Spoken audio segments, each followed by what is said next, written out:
Hey all, Thomas Arthur, Michael Saunders and Company.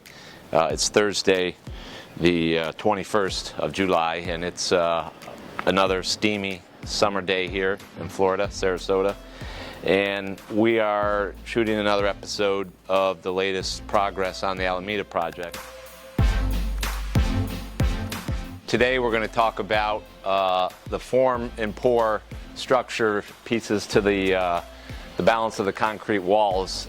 Form and pour is usually used in applications where they're carrying very heavy weight loads. And with this being a two-story home and block construction all the way up, there's a lot of weight to that. What you see behind me, above me here, that'll be a column that is formed up currently, and they'll bring in a boom, shoot concrete down in them, just as they've done progressively throughout. Then as it goes across and ties into the other column on both outer perimeters of that wall, and that will be the covered roof line eventually to the second story lanai that'll be above this master bedroom as we stand.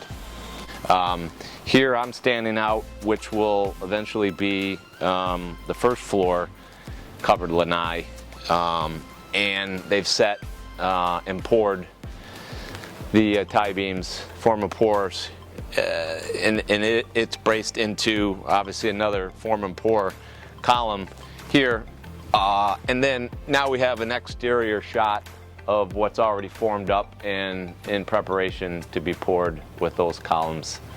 And then standing out here in the more open floor plan, again, just talking about the form and pour above us here, that is formed up and ready also to be shot with concrete, and then it's going to tie into what this already form and pour beam lies here, and that'll tie in. This is all open, no second story above this, so this will be all tall ceilings in the open floor plan space.